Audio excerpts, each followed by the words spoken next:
વિક્રમ સંવત 2081 માગસર વદ 5 તારીખ 20/12/2024 શુક્રવાર. ભગવાન સ્વામિનારાયણે આપણે સહુ કોઈને આત્મ સ્વરૂપનું યથાર્થ જ્ઞાન એ બહુ આવશ્યક છે એવા સદવિચારો પ્રભુએ આપણને આપ્યા છે. જ્યાં સુધી આત્મા પોતાના સ્વરૂપને જાણતો નથી ત્યાં સુધી એનું અજ્ઞાન ભક્તિના માર્ગમાં એને બહુ અવરોધ કરે છે. પ્રભુમાં એને પ્રીતિ નથી થવા દેતી. અને એટલે ભગવાન શ્રી હરિએ પ્રથમ પ્રકરણના 26ના વચનામૃતમાં બતાવ્યું છે કે ભગવાન સિવાય અન્યમાં પ્રીતિ જણાય તો મહારાજ કે એનું રસિકપણું ખોટું છે. તો એવી સમજણ કેળવીને એવા રસિકપણાને અને ઉપાસનાને ખોટી કરી નાખવી. કેવી? તો કે ભગવાન સિવાય બીજા અન્યમાં પ્રીતિ એવી ઉપાસના. એમ શુદ્ધ ઉપાસના ભગવાનના ભક્તે કરવી કે પરમાત્મા સિવાય એને અન્યમાં કોઈમાં પ્રીતિ કે રાગ ન રહે. એના માટે આત્મજ્ઞાન બહુ જ જરૂરી છે. એટલે પ્રભુએ આપણને સૌ કોઈને બતાવ્યું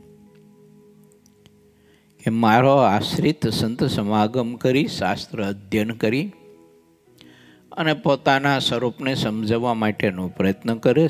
સુકાનંદ સ્વામીની આશંકાના સંદર્ભે મહારાજે એવું બતાવ્યું છે કે સત્સંગનો એવો પ્રતાપ છે કે જો દાખલો કરે તો પોતે પોતાના સ્વરૂપને જોઈ શકે છે.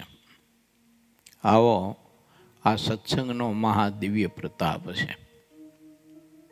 અને એટલે મધ્યના 9માં મહારાજે બતાવ્યું કે જેને સત્સંગમાં પ્રતીતિ આવી છે, સત્સંગમાં પ્રીતિ થઈ છે, એના ભાગ્યનો કોઈ પાર નથી.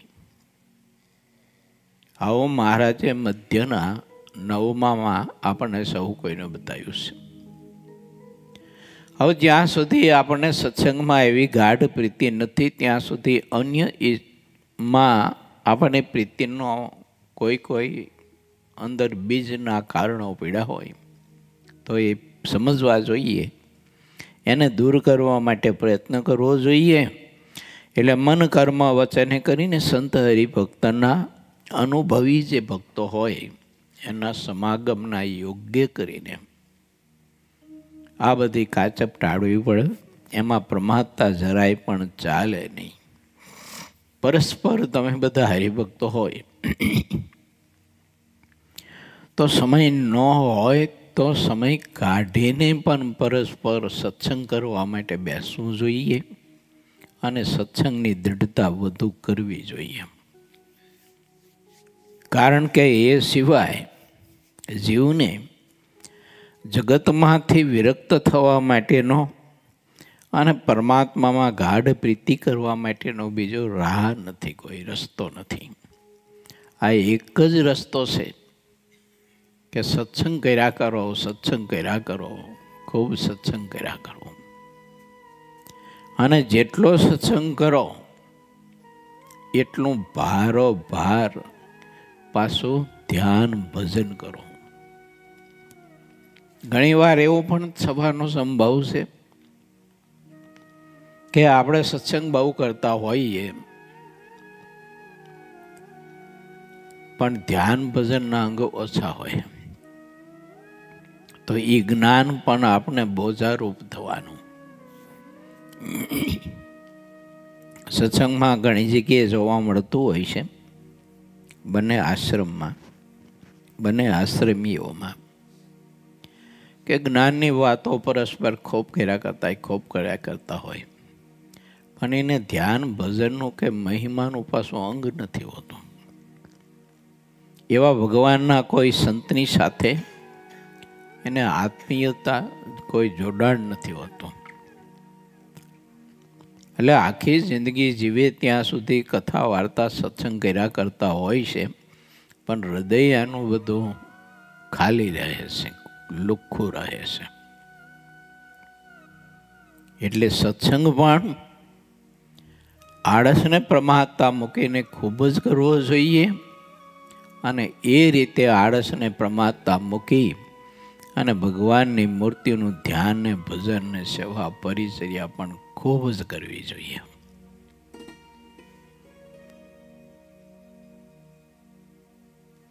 તો મહારાજે કહ્યું કે તે અમારો ખરેખરો પાકો ભક્ત છે.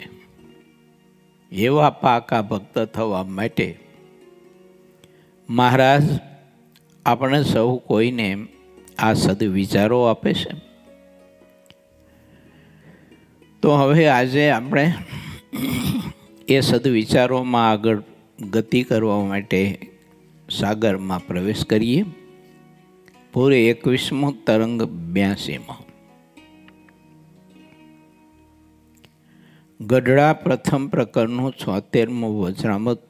પ્રભુ પરીક્ષામાં પણ જે મૂંઝાય નહીં તે મહાન છે. પ્રથમ જેઠ સુધી એકાદશીને દિવસ દાદા ખાચરના દરબારમાં પોતાના ઉતારામાં ગાદી તકિયા બિછાવીને તેના ઉપર વિરાજમાન હતા. સર્વ શ્વેત વસ્ત્ર ધારણ કર્યા હતા. પોતાના મુખારવિંદની આગળ કેટલાક મોટા મોટા સાધુ બેઠા હતા.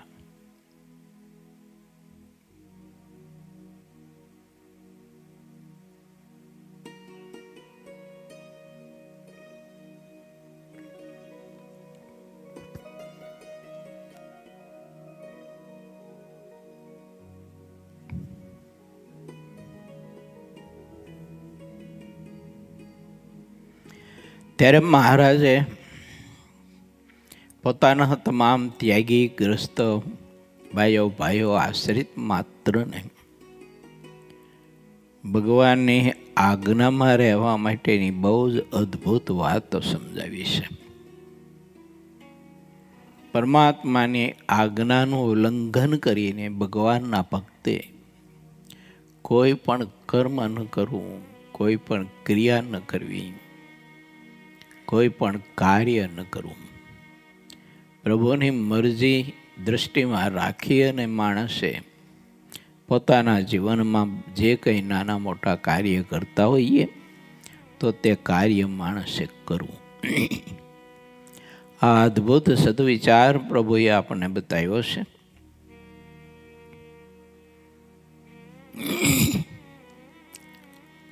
હવે આપણે 21મા પૂરના 83મા તરંગમાં પ્રવેશ કરીએ છીએ. પૂર 21મો તરંગ 83માં. શ્રી હરિએ ટૂંટિયું સ્વીકારીને મનુષ્ય ચરિત્ર કર્યું. પ્રથમ જેઠ સુધી એકાદશી વીતી ગયા પછી શ્રી હરિએ ટૂંટિયાના કહેતા પ્લેગ જેવા રોગને જાણી જોઈને ગ્રહણ કર્યો હતો.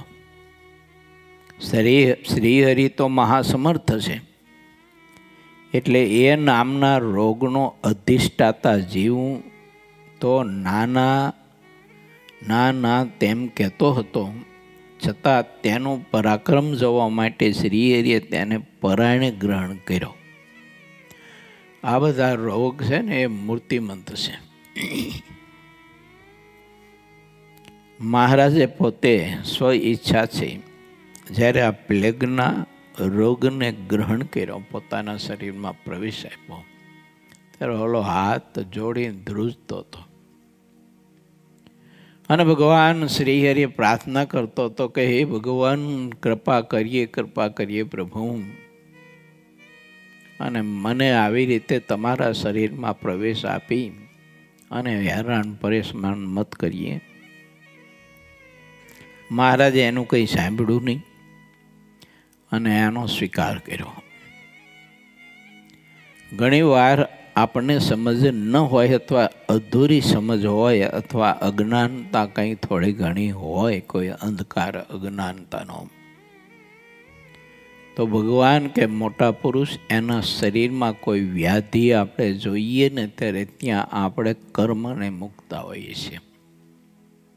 એ આપણી સમજણમાં ઘણી બધી મોટી ખામી છે. ભગવાનને એવા મોટા સત્પુરુષ એ તો સ્વતંત્ર છે, જેના દર્શનથી ને જેના યોગથી, જેની કૃપાથી માણસના કર્મ નષ્ટ થઈ જતા હોય, તો એ પુરુષને કર્મ શાનું હોય?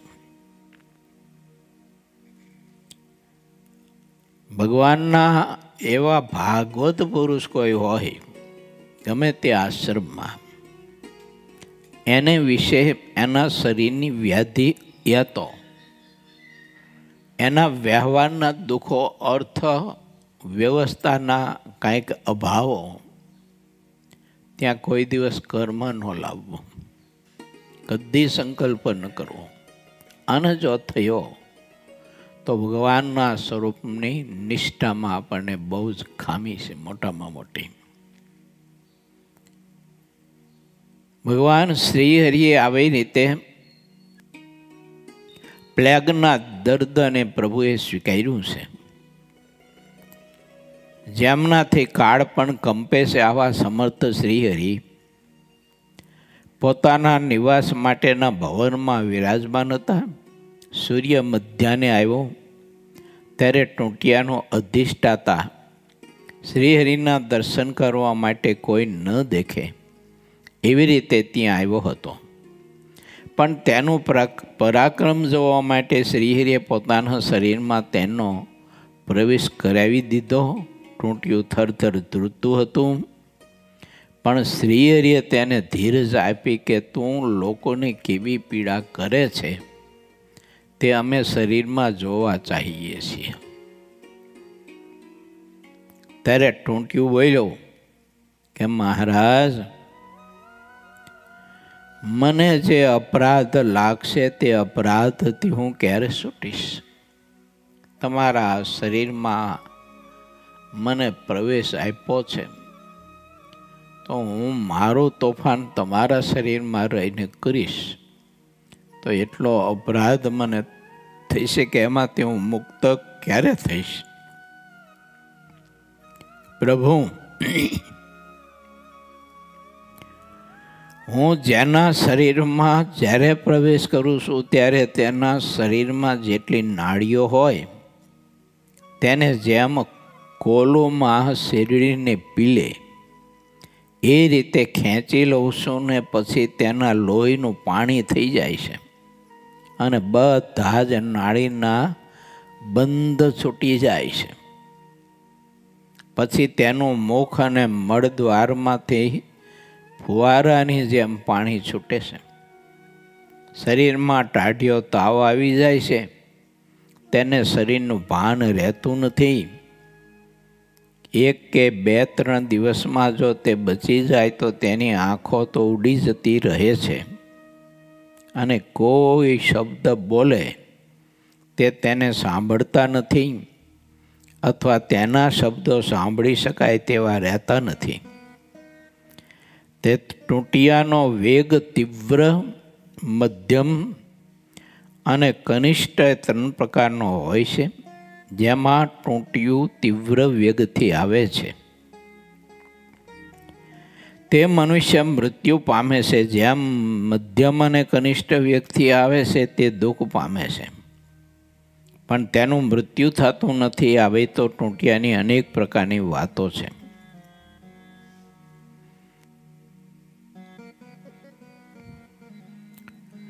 પરમાત્મા કરતોમાં કરતો અન્યથા કરતો છે, પણ ઘણી વખત કોઈ પ્રકારની વ્યાધિઓ એ પ્રભુ કોઈ આત્માના કલ્યાણ માટે પણ સ્વીકારતા હોય છે અને કોઈ વખતે કોઈ પ્રકારની વ્યાધિ, જે તે વ્યાધિ સ્વીકારતા હોય તે વ્યાધિ મનુષ્યના શરીરમાં પ્રવેશ કરી અને મનુષ્યને કેવી પીડા આપે છે તે જોવા માટે પણ પરમાત્મા તે વ્યાધિ સ્વીકારતા હોય છે. ઘણીવાર પ્રભુ ભૂખનું દુઃખ સહન કરે, સ્વીકારે, એટલા માટે કે ગરીબ લોકો જે હોય તો એને ભૂખની વ્યાધિ કેવી સતાવતી હોય છે, પીડા કેવી આપતી હોય છે, તે જોવા માટે પરબ્રહ્મ પરમાત્મા એ તો મોટા પુરુષ સ્વતંત્ર હોવા છતાંય તે સ્વીકારતા હોય છે. મૂળીનું મંદિરનું કામ ચાલતું હતું, શિખરનું. વઢવાણના મોના સલાટ મુખ્ય કારીગર હતા. એના દીકરાને આવી રીતે પ્લેગનો રોગ લાગુ પડ્યો. શિખર ઉપરથી નીચે ઉતરી હાથ પગ ધોઈ અને ઘીરે જવા માટે આવેલ માણસની સાથે તૈયાર થયા જવા માટે એ અરસામાં બ્રહ્માનંદ સ્વામી ખાણે ગયા હતા, પથ્થર કઢાવવા ત્યાં આવ્યા. મોના સલાટને શિખર ઉપરથી નીચે ઉતરતા જોયો એટલે સ્વામી કહ્યું, કેમ મોના આ શિખરથી નીચે ઉતરો, કામ ચાલુ છે ને? તો કે ગુરુદેવ વાત આવી છે, દીકરાને પ્લેગનું કહેતા ટોટિયાનું દર્દ લાગુ પડ્યું છે, હવે જીવ રહ્યો નથી, સમાચાર લઈને માણસ આવ્યું છે, મારે જવું અનિવાર્ય છે. બ્રહ્માનંદ સ્વામી એમ કહે છે કે મોના તું જઈને શું કરીશ? બાજી તો બધી ભગવાનના હાથમાં છે. એમ કર, પાછો તું કામે લાગી જા શિખર ઉપર ચડીને, અને સંકલ્પ કર કે આજ દિન સુધી જેટલું કામ કર્યું છે તેની મજૂરી પેટે કોઈ પણ વળતર કહેતા પૈસા લેવા નહીં અને સેવા કરવી. આટલો સંકલ્પ કરી અને તું માથે ચડી જા અને કામ શરૂ કરી દે શિખરનું. હું વઢવાણ જાઉં અને તારા દીકરાને પ્લેગના દર્દથી હું બચાવું. બ્રહ્માનંદ સ્વામીના વચનમાં વિશ્વાસ અને ભરોસો. શિખરનું કામ કરવા માટે ઉપર ચડી ગયો મંદિરને શિખર ઉપર. બ્રહ્માનંદ સ્વામી વઢવાણ ગયા, તદ્રુપાનંદ સ્વામી સાથે હતા, દેવાનંદ સ્વામી, વૈષ્ણવાનંદ સ્વામી સાથે હતા. આ વગેરે વગેરે પરમહંસો સાથે હતા. એ તદ્રુપાનંદ સ્વામીએ પોતાની વાતોમાં આ પ્રસંગની નોંધ લીધી છે. વઢવાણ ગયા, સ્વામી એને દૂધ ડેગડું ભરીને મગાવ્યું. 2-4 ડેગડા દૂધ લાવ્યા ગાયનું, અને સૂતરનો મોટો ફાળકો મગાવ્યો. આખા વઢવાણ નગરના કિલ્લાના ફરતા દૂધની ધારા દઈ અને સૂતર વીંટી અને મુખ્ય દ્વારે આવીને સ્વામી ઊભા રહી અને હાકલ પાડી, હે ટૂંટિયા, હાજર થા મારી સામે. તાય ટૂંટિયાનું દર્દ મૂર્ત સ્વરૂપે સામે હાજર થયું અને બ્રહ્માનંદ સ્વામીએ મહારાજના પ્રતાપે કરી અને તે ટૂંટિયાને એ વઢવાણ ગામમાંથી હાકી કાઢ્યું. એવો પ્રસંગ તદ્રુપાનંદ સ્વામીએ લખ્યો છે. આવા બધા મહાસમર્થ પુરુષો, ગોપાળાનંદ સ્વામી, મુક્તાનંદ સ્વામી વગેરે વગેરે, પણ એ વ્યાધિ પાછા સ્વીકારે તો મુક્તાનંદ સ્વામીને ક્ષયનો રોગ વસો. આપણને દર્શન કરતા ન આવડે એવા મોટા પુરુષના જીવનનું, તો એમાંથી આપણને કાંઈક કાંઈક સંકલ્પ થાય કે આવા મોટા પુરુષ કહેવાય છે ને આવા દર્દ કેમ એમને.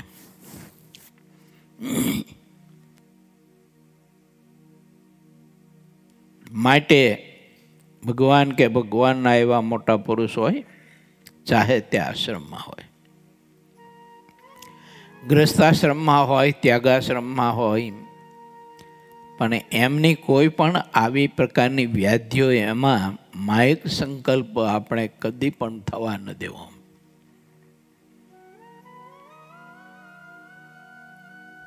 શ્રીહરિની મરજી દેખીને ટૂંટ્યું પોતાનું જેટલું પરાક્રમ હતું તે બધું કરવા લાગ્યું. શ્રીહરિ ઘણા બધા ઉલટી તથા ઝાડા દેખાડવા લાગ્યા. આ શ્રીએ એવું ચરિત્ર કર્યું કે તેમાં કોઈ કાળે ધીરજ ન રહે. વારંવાર અપાર ઉલટીને ઝાડા થયા તેનો કોણ પાર પામે? શ્રીએ આવું મનુષ્ય ચરિત્ર કર્યું. શરીરની અંદર અપરંપાર તાપ લાગતો હોય તેવું શ્રીહરિ વારંવાર દેખાડતા હતા. માણસને જે રીતે અતિ મોહ થાય તેવું ચરિત્ર શ્રીહરિ કરતા હતા. જેને કોઈ રીતે મોહ ન થાય તેવા મુકુંદાનંદ વર્ણી, નિર્ગુણાનંદ સ્વામી, વૈષ્ણવાનંદ સ્વામી, નિત્યાનંદ સ્વામી, સુખાનંદ સ્વામી અને નિષ્કુળાનંદ સ્વામી શ્રીહરિની સેવામાં તત્પરતાથી રહ્યા હતા. આ મનુષ્ય ચરિત્ર દેખીને જેને મોહ ન થાય તેને પાસે આવવા દેતા, બાકીના આવવા નહીં દેતા. મોહ થતો એને, કેમ કે એના જીવનું બગડે કોઈ સંકલ્પ થઈ જાય તો. કારણ કે મહારાજે આ ચરિત્ર એવું આદર્યું હતું તે ઉલટી થયા જ કરે, થયા જ કરે, ઝાડા થયા જ કરે, થયા જ કરે. શરીર હાવ નીચો આવી ગયું બધું. અને એટલી પીડા થાય, એટલી પીડા થાય, અંદર એવો તાપ લાગે. મહારાજ રાડે રાડ્યું પાડે, બરાડા પાડે, ઓ મરી ગયો, મરી ગયો. એ મને રહેવાતું નથી. અંદર અગ્નિનો દાહ બળે છે, અગ્નિનો દાહ બળે છે. એ કોઈ બચાવો, કોઈ બચાવો. એ કોઈ વૈદ્યને બોલાવો, કોઈ વૈદ્યને બોલાવો. મને બચાવો, કોઈ બચાવો. એલા હે બ્રહ્મચારી, માથે પોતા મૂક, જલ્દી પોતા મૂક. રહેવાતું નથી, એટલી બધી ગરમી થાય છે. અલા બ્રહ્મચારી ક્યાં ગયો? જલ્દી આવ, દેવ પડી જાય છે, પોતા મૂક મને.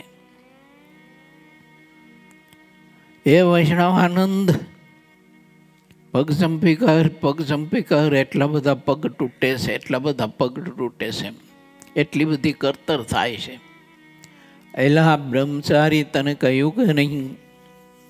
લાય જલ્દી પોતા મૂક. એ વૈષ્ણવાનંદ, પગ ચંપી કર. આમ શું હળવે હળવે પગ દબાય જોર જોરથી કે? એટલી બધી કરતર થાય, એટલી બધી કરતર થાય. વૈષ્ણવાનંદ સ્વામી શરીરમાં બળ હોય એટલા બળથી મહારાજના ચરણ ચંપી કરે. આવું જ્યારે ભગવાન ચરિત્ર કરે અને ભાવ સ્વીકારે ત્યારે જો સમજણ ન હોય તો ભલ ભલાને અભાવો ગુણાવી જાય. બાયતમાનંદ સ્વામીનો પ્રસંગ છે. છેલ્લી અવસ્થાએ મંદવાડ ગ્રહણ કર્યો. શિવલાલભાઈ સેવામાં ગયા બોટાદથી. અમે કહે, શિવલા બોટાદ ભેગો થઈ જા, બોટાદ ભેગો થઈ જા, તારું કામ નહીં. કે બોટાદ ભેગો થઈ જા. શિવલાલભાઈ સમજી ગયા કોઈને ભગવાન આવો પ્રકાશ આપ્યો હોય છે. હાથ જોડીને શિવલાલભાઈ કહ્યું કે ગુરુદેવ, જે હેતુ માટે આપની સેવામાં રોકાવાની મને ના કહો છો એ સમજણ હું દ્રઢ કરીને બેઠો છું. તમારી આ વ્યાધિ શરીરની જોઈ અને મને મનુષ્યનો ભાવનો સંકલ્પ નહીં પણ એનો ક્ષોભય નહીં ઉપજે. એમ સ્વામી 3 વખત બોલાવો, એમ શિવા ક્ષોભય નહીં ઉપજે? હા ગુરુદેવ. કેમ? તો કે યથાર્થ તમને હું જાણું છું. તો રોકાય મારી સેવામાં, તો રોકાય. કેમ? બાયતમાનંદ સ્વામી જાણતા હતા કે મેં આ વ્યાધિ સ્વીકારી છે શ્રીહરિની ઈચ્છાથી, આજ્ઞાથી. પણ જો મારી વ્યાધિ જોઈ અને મને મારે વિશે મનુષ્ય ભાવનો સંકલ્પ થોડો ઘણો થઈ જાય છે તો આનું આખું જીવતવ્ય બધું એળે જશે. ઘણી વાર મોટા પુરુષો આપણને એની સેવામાં ના પાડતા હોય ને તો થોડુંક સમજવા માટે પ્રયત્ન કરવો કે એનું કારણ આવું હોય કે મોટા પુરુષની કોઈ વ્યાધિ કે દુઃખ બીજું ત્રીજું હોય એ આપણને પચે એવું ન હોય. એના સામર્થ્યને આપણે સમજી શકતા ન હોય, એની સ્થિતિને સમજી શકતા ન હોય અને એની સેવા પરિચર્યા કરતા આપણને કોઈ એવો મનુષ્ય ભાવનો સંકલ્પ થાય. અમે મોડી મંદિરમાં હું રહેતો હતો ત્યારે હરિકૃષ્ણ સ્વામી કચ્છી સ્વામી હતા, ઉત્તમ સ્વામી એના ગુરુ. કરશનભાઈની બધા એ વખતે બોટાદથી સમાગમ કરવા માટે આવતા ત્યાં ઉત્તમ સ્વામીનો.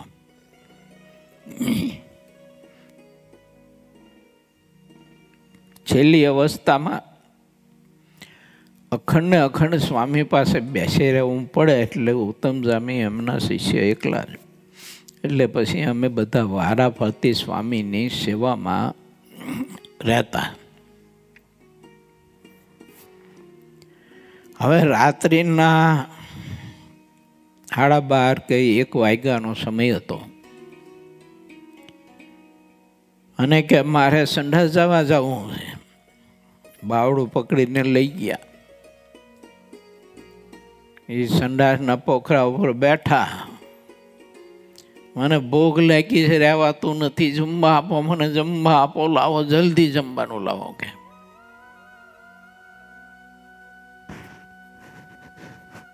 એવું સમજણ ન હોય તો ડખો થાય કે ન થાય આપણામાં.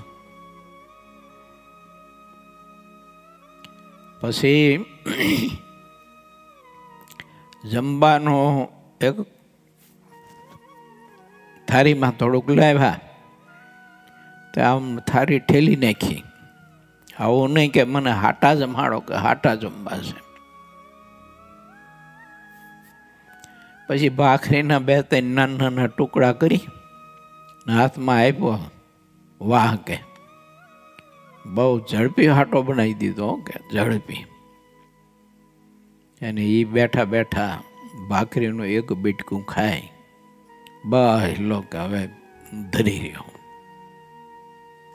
એટલે આવી બધી ચેષ્ટા મોટા પુરુષોની આપણે બધું જાણી અને શીખી રાખવું જોઈએ.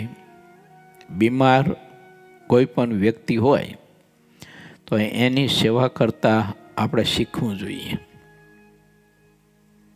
કેમ તો ડૉક્ટરના જેટલું તો નહીં પણ ડૉક્ટરના અડધું તો નોલેજ સેવા કરે ને એને હોવું જરૂરી ખરું. કોઈ વૃદ્ધની કે બીમારની સેવામાં રહેતા હોય ને.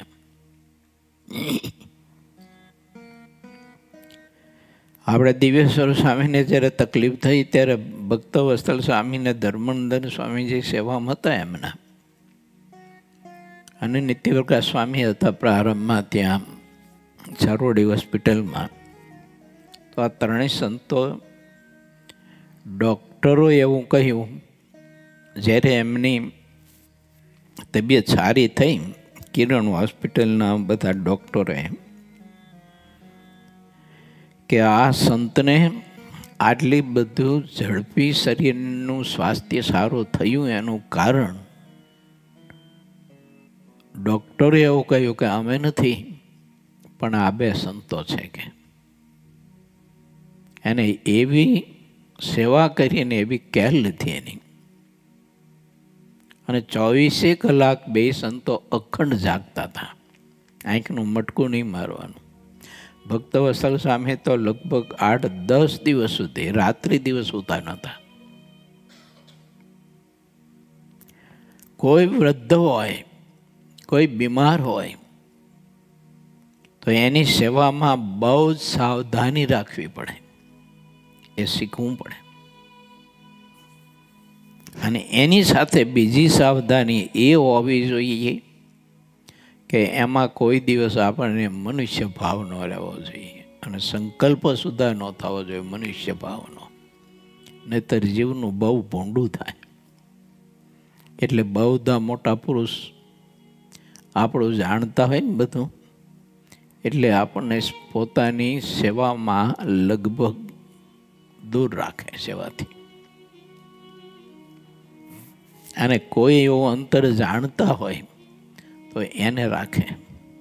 હવે અહીંયા ડખો એ થાય કે એને સેવામાં રાખે ને આપણને સેવામાં ન રાખે, એટલે વળી પાછું તોય આપણને પાછા મનુષ્ય ભાવના સંકલ્પ થઈ અને અભાવ અવગુણ આવે પાછા કે આને સેવામાં રાખવાનું મને કેમ નહીં. પણ એનું કારણ બહુ ઊંડું હોય, કારણ કે અંતરની માયા એ તો ભગવાનને મોટા પુરુષ બે જાણી શકે. એટલે જ મહારાજે કહ્યું ને, સિંહ બકરાને પકડે તેમ હું અંતકરણને પકડું છું, બીજા કોઈને અંતકરણ જાણ્યા નથી આવતા. એટલે આપણને સેવામાં રાખે તોય પણ સમજણ હોવી જોઈએ, ન રાખે તો પણ સમજણ હોવી જોઈએ. મહારાજે જ્યારે આવું દર્દ સ્વીકાર્યું, એનો સ્વીકાર કર્યો અને પ્રભુએ એને કહ્યું પ્લેગને કે તારામાં જેટલું જોર હોય, તારામાં જેટલી શક્તિ હોય, તારામાં જેટલું બળ હોય એટલું તોફાન તું કરજે. તોફાન કરવામાં કચાશ ન રાખતો કે. એટલે એને પણ એટલું બધું જોર કરી અને તોફાનને તાંડવ સર્જ્યું. મહારાજના શરીરમાં અતિશય આગ લાગે, ગરમી લાગે. મહારાજ ઊંચેથી ઘાટા પાડે, કોઈ બચાવો, કોઈ બચાવો. એ મારા શરીરમાં અતિશય બળતરા થાય, પાણી લાવો જલ્દી, જળ લાવો, એ ગળો ભરીને જળ લાવો. સિદ્ધાનંદ સ્વામી અહીં લખ્યું છે, પાણીના ઘડા લગભગ 1000 જેટલા મગાવ્યા.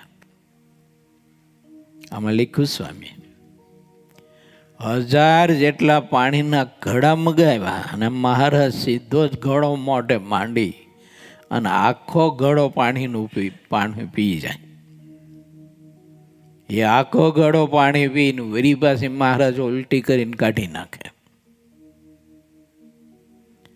વરી પાછો એ બ્રહ્મચારી લાય જલ્દી પાણીનો ઘડો, ગાગર લાય પાણીની.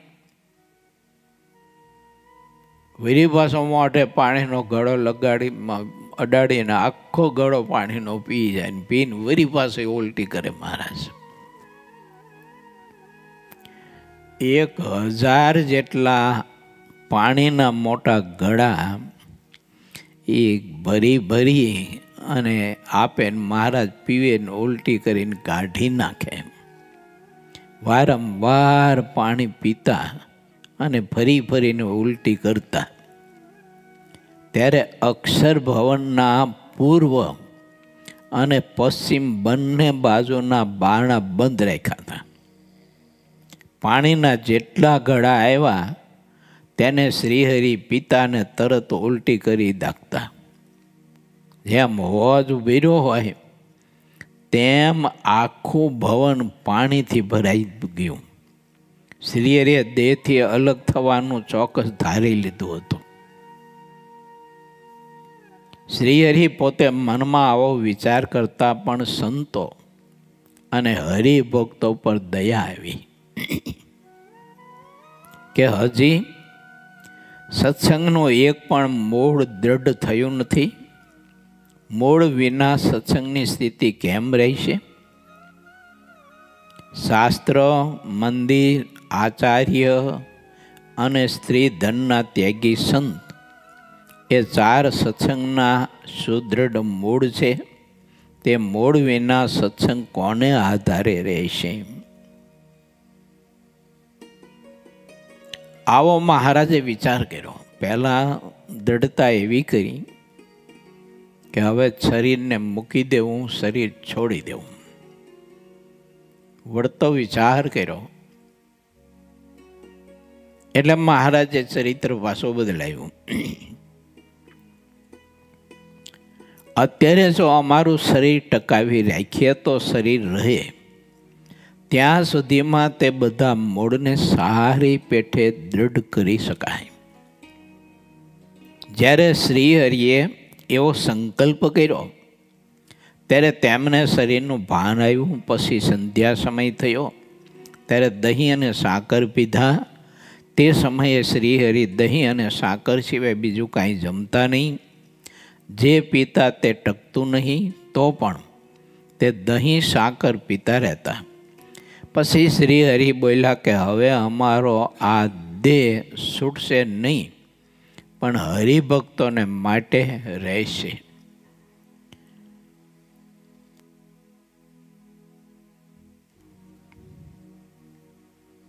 મંદિર, મૂર્તિઓ, આચાર્ય, સંત અને શાસ્ત્ર એના મૂળ ઊંડા જાય કે એને કોઈ કારણો ઉખાડી ન શકે. એના માટે મહારાજે ચરિત્ર આખું બદલાવી અને શરીરને પાછું મહારાજે ટકાવ્યું.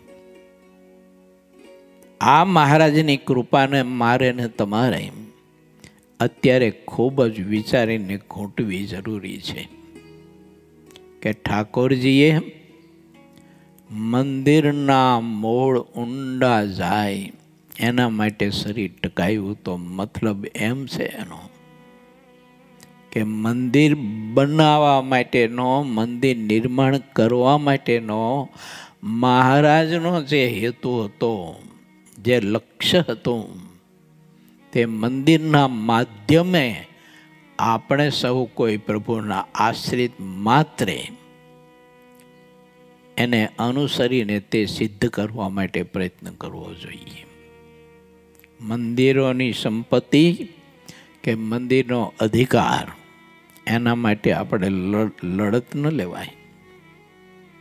તો મંદિર કરવાના હેતુ શું? તો મધ્યનું 27મું એમ કહે છે, ઉપાસના પ્રવર્તાવવા માટે અને ઉપાસના દ્રઢ કરાવવા માટે. તો એના માધ્યમથી ભગવાન શ્રીહરિની ઉપાસના આપણે સૌ કોઈએ દ્રઢ અને પરિપક્વ કરવી જોઈએ. થોડુંક વિચાર કરીએ આપણે કે આજે મંદિરના માધ્યમથી આપણે ભગવાન શ્રીહરિની ઉપાસના દ્રઢ કરી શકીએ છીએ કે નથી કરી શકતા? ન કરી શકતા હોય તો આપણામાં બહુ મોટી ખામી છે, સમજણમાં બહુ ખૂટે છે. તો એ સમજણ દ્રઢ કરવી જોઈએ, પક્વ કરવી જોઈએ. અને મંદિર હરિમંદિર હોય તો ભલે, શિખરબંધ હોય તો ભલે, નાનું મંદિર હોય તો ભલે ને મોટું મંદિર હોય તો ભલે, એ સ્થાનના વિસ્તારથી અને સ્થાનના વિસ્તાર સાથે કોઈ સંબંધ નથી.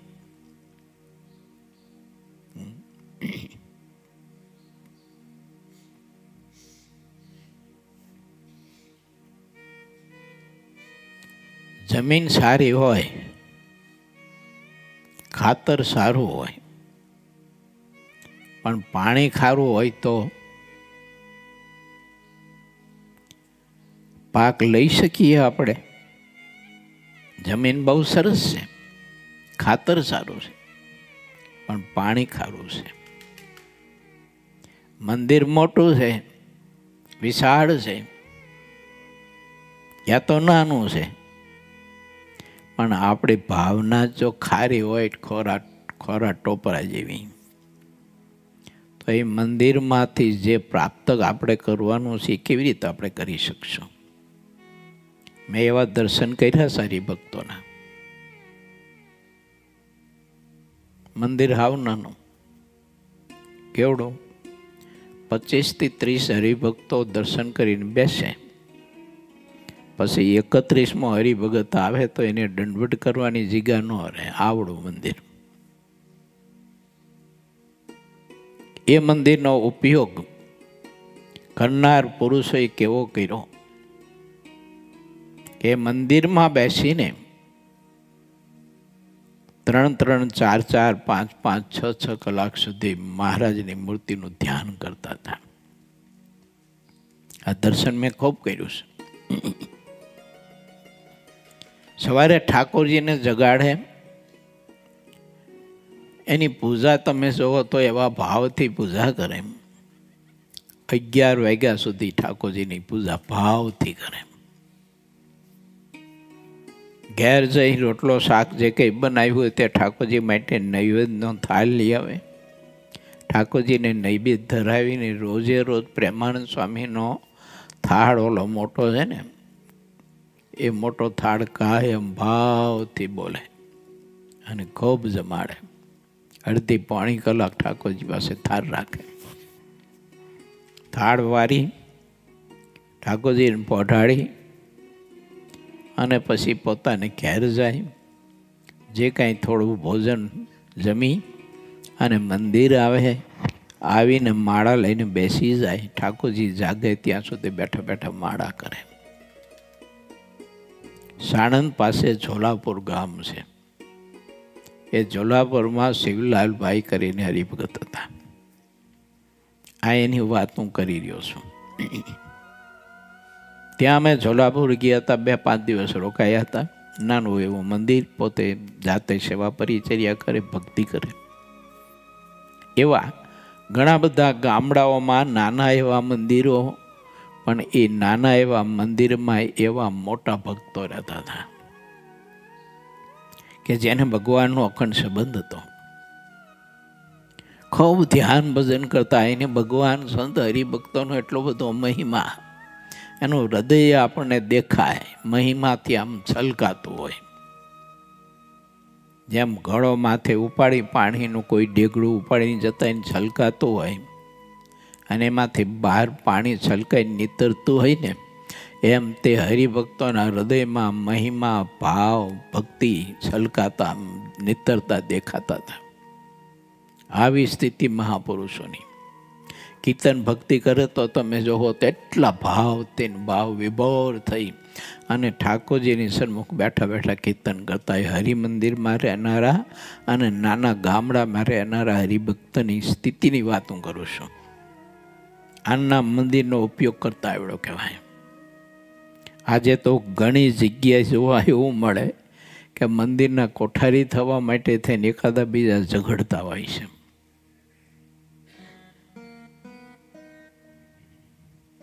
અને આ મહાપુરુષો એ પરમાત્માની મૂર્તિનું ધ્યાન ભજન કરવા માટે એ મંદિરનો આવો ઉપયોગ કરતા હતા. મહારાજે તેમાં શરીર ટકાયું.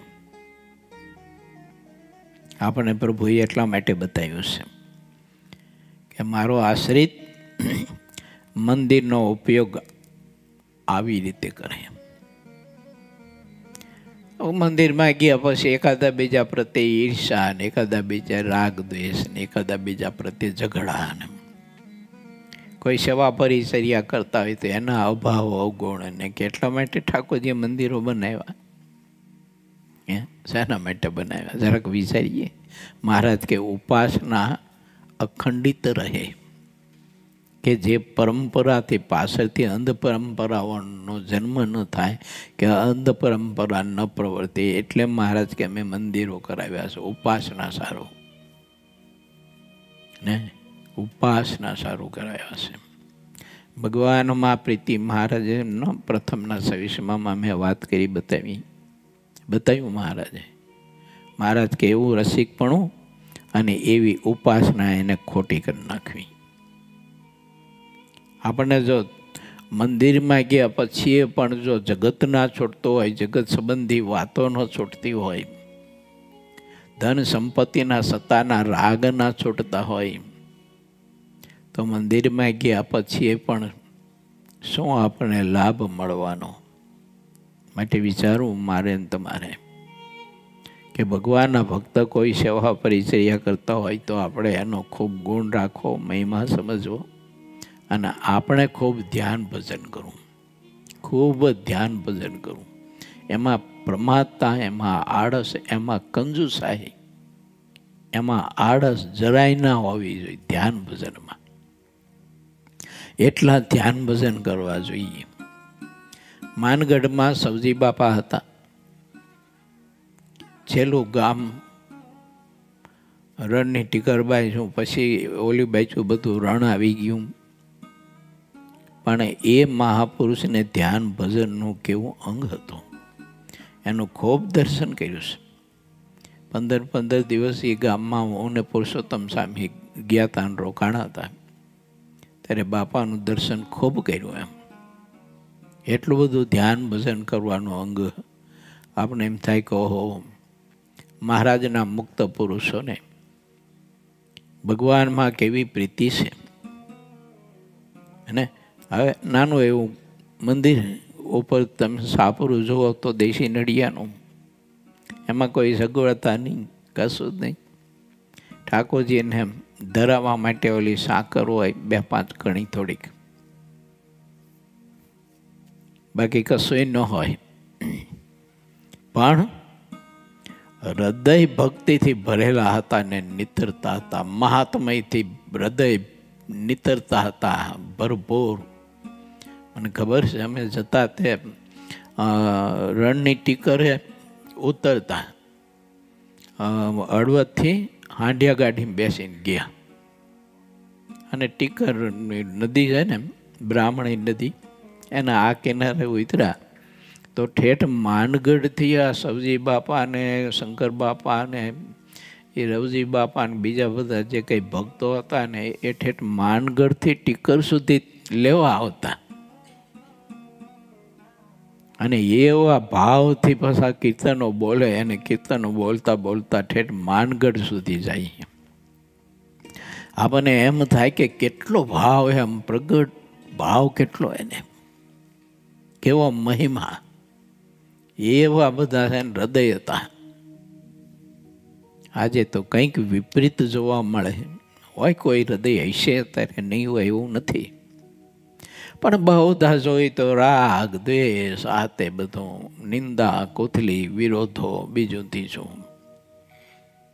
પેલા મંદિરનો આ ઉપયોગ કરવાનો આપણે, એટલા માટે મંદિરમાં ઝઘડા કરવાના, એની સત્તા માટે, એના કોઠારા માટે, એના વહીવટ માટે, એ સંપત્તિ માટે આ મંદિરો ઊભા કરીને એનો ઉપયોગ આવો કરવાનો.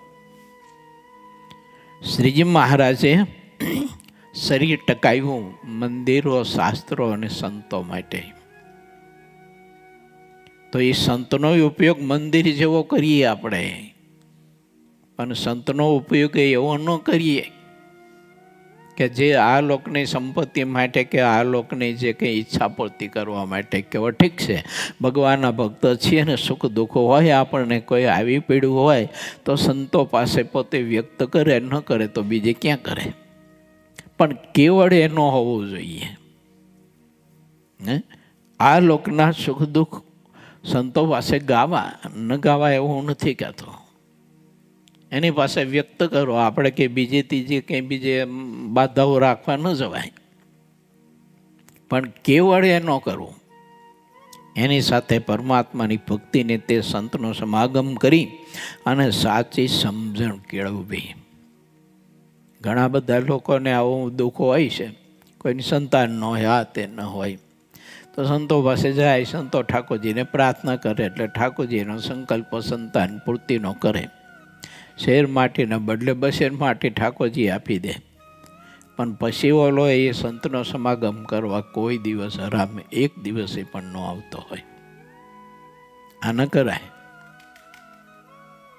બાકી હરિભક્તો સંતો પાસે જ પોતાનું દુઃખ નિવેદન કરે અને કરવું જોઈએ. પણ એ દુઃખ દૂર થયા પછી આપણે દૂર ન થવું જોઈએ, નજીક આવવું જોઈએ. ભગવાનને, ભગવાનના સંતની નજીક આવવું જોઈએ દુઃખ દૂર થયા પછી. મહારાજે શરીર એટલા માટે ટકાયું કે સંત મહાત્માના હજી મૂળિયા ઊંડા નથી ગયા. અને શરીર હું છોડી દઈશ તો તો સંત મહાત્માના મૂળિયા ઊંડા નથી ગયા તો આ સત્સંગ કેમ ટકશે? સાધુતાના મૂળિયા ઊંડા નથી ગયા તો સત્સંગનું પોષણ સંત વિના કોણ કરશે? સાધ્વીમાં લક્ષ્ય રાખવું જોઈએ આપણે બધાએ કે ઠાકોરજીએ આપણા મૂળિયા સાધુતાના ઊંડા જાય એના માટે આપણા બાપે શરીર ટકાયું એને. અને હવે જો આપણી સાધુતાના મૂળિયા ઊંડા ન ગયા અને આ લોકની ઈશેષણાઓના આપણે શિખરો ચડવા માંડી પડશું તો આ આશ્રમથી આપણને બીજી પ્રાપ્તિ શું થશે? આ લોકની બધી ધન સંપત્તિની પૂજા પ્રતિષ્ઠાની વગેરે વગેરે જે કંઈ ઈચ્છાઓ એના શિખર આપણે ચડવા માંડીશું, પણ સાધુતાનો પાયો આપણો મજબૂત નથી થયો તો એ શિખર તમારું ટકશે કેવી રીતે? એને ટાવર જો આપણે જેટલું ઊંચું કરવું હોય, જેટલી ઊંચાઈ લઈ જવું હોય, જેટલા માળનું ટાવર બનાવવું હોય એટલી મજબૂતી પાયાની હોવી જરૂરી ખરી ને. તો સાધુતા છે આપણામાં, અમારામાં, તમારામાં, બધાની વાત છે. તો એ તો મુખ્ય પાયો છે. માટે ભગવાનના ભક્તો ખૂબ વિચારે કે ઠાકોરજી આપણા ઉપર કેવી દયા કરી અને સાધુતાના મંદિરોના, શાસ્ત્રના, સત્સંગના મૂળિયા વધુ ઊંડા જાય કે જેને કોઈ કારણ ડેમેજ પણ ન કરી શકે, કોઈ કારણ એને હલાવી પણ ન શકે. એટલા મૂળિયા ઊંડા આપણા જવા જોઈએ. એવી આરાધના કરવી જોઈએ, એવો સત્સંગ કરવો જોઈએ, એવો સમાગમ કરવો જોઈએ, એવું ભજન કરવું જોઈએ, એવા વ્રત તપ કરવા જોઈએ કે જે વ્રત તપને ધ્યાન ભજન સંત સમાગમ કરીને સમજણ કેળવેલી હોય તો એ સમજણના એટલા બધા મૂળિયા ઉપાસનાના, આશ્રયના, નિષ્ઠાના ગયા હોય કે આપણી સામે પરમાત્મા કસોટી કરવા માટે ગમે તેવી સિદ્ધિને મૂકી અને ગમે તેવી અષ્ટસિદ્ધિને, નવનિધિને છૂટી રેડ મૂકી દઈએ અને સામે પ્રલોભનના ગમે તેવા અવકાશો મૂકે ને તોય એને સ્વીકારવાનો કે ભોગવવાનો સંકલ્પ સુદ્ધા આપણને ન થાય. અને આ સાધુતાના મૂળિયા ઊંડા ગયા કહેવાય. નહીતર ગઈકાલે મેં કહ્યું હતું ને કે સત્સંગમાં અત્યારે રીતિની સીધી તમે જુઓ ને તો ઠાકોરજીએ છૂટી રેડ મૂકી દીધી છે ને. અને ઠાકોરજીએ આજ્ઞા કરી એલી એ કંઈ લોભ ન કરતી બેસી કે આ મારા ભક્તો પાસે ડગલા જ કરવા માંડી પડો જાઓ કે જો ચીજ વસ્તુ પદાર્થ ખાવાના, પહેરવાના, ઓઢવાના, હરવાના, ફરવાના, બીજા ત્રીજા બધા તમે જુઓ તો ઠાકોરજી કેટલું બધું આવું બધું છૂટું રેડ મૂકી દીધું છે. હવે જો ધ્યાન ન રાખીએ તો આ પદાર્થ, આ પ્રતિષ્ઠા, આ સન્માનો આપણી સાધુતાને ઉધઈની જેમ ખાઈ જાય, ખબર ન પડે. બહુ અદ્ભુત વાત છે. મહારાજે આવું કાંઈક ચરિત્ર કર્યું છે. દાદા ખાચરના ઓરડાની આગળ જે ખુલ્લી જગ્યા હતી તેની વચ્ચે એક લીમડો હતો. તેની છાયા ઘણી ઘાટી હતી.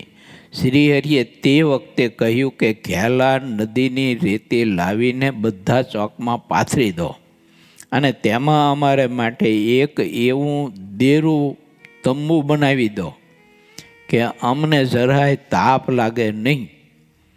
જ્યારે અમને તાપ લાગે ત્યારે એવી અકળામણ થાય છે કે માનો જીવ નીકળી જાય છે. પછી શ્રીહરિએ કહ્યું હતું તે પ્રમાણે એક દેરું બનાવી દીધું, જાણે હિમાલય હોય તેવું નિવાસસ્થાન કરી દીધું. આખા ચોકમાં પાણી છટાયું અને બધી રીતે ભીંજવી દીધી અને દેરાને પણ પલાળી દીધું. તેમ 4 દ્વાર રાખ્યા હતા. જ્યારે રાત 4 ઘડી ગઈ અને ચંદ્રમાનો ઉદય થયો ત્યારે બધી લૂ શમી ગઈ તે વખતે અવિનાશી શ્રી હરિ બોલ્યા, હવે અમારો પલંગ ઉઠાવી લ્યો. હરિભક્તોને સંતોને અમે દર્શન દઈએ, અમારા ઉપર સૌને ઘણું હેત છે, તેથી હરિભક્તો કોઈ આજ જમ્યા નથી. પછી શ્રીહરિએ જમ્યા. જ્યાં કહ્યું ત્યાં પલંગ લાવ્યા.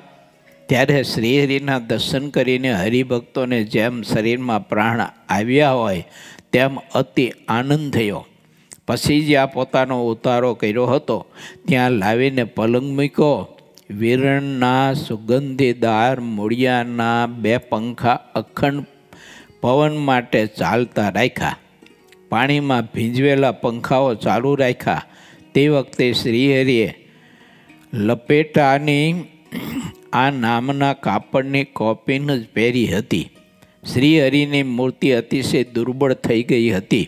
અરે ઓળખ્યામાં પણ આવતા નહીં. આમ ને આમ 3 દિવસ વીત્યા. પછી શ્રીહરિ કાંઈક બોલ્યા. પછી શ્રીહરિએ મુક્તાનંદ સ્વામી, બ્રહ્માનંદ સ્વામી અને પ્રેમાનંદ સ્વામી આ ત્રણેયને વાજિંત્ર લઈને બોલાવ્યા. અને પછી કહ્યું, અમે કીર્તન સાંભળીએ અને જોઈએ કે કીર્તન હવે કેવાક લાગે છે. અમને તો કથા કીર્તનમાં અપાર સ્નેહ છે. એકદમ ચરિત્ર બદલાયું પાછું મહારાજે અને સ્વસ્થ થઈ ગયા. મહારાજ કે કીર્તન ભક્તિ કરો હવે. આ કીર્તન ભક્તિથી મહાદિવ્ય અતિ આનંદ અને સુખ આવે. જાણે શરીરમાં કોઈ દર્દ કે રોગ કે નબળાઈ કે કંઈ દુર્બળતા નહીં શરીરમાં. શરીરનું પાછું એવું ને એવું સ્વાસ્થ્ય. મહારાજે સૌ કોઈને દર્શન આપ્યું. બહુ અદ્ભુત વાત છે. ઇતિ શ્રી સહજાનંદ સ્વામી શિષ્ય સિદ્ધાનંદ મુનિ વિરચિત શ્રી હરિચરિત્ર અમૃત સાગરના 21 પૂરમાં શ્રીહરિએ ટૂંટ્યું સ્વીકારીને મનુષ્ય ચરિત્ર કર્યું. એ નામે 83મો તરંગ સમાપ્ત થયો.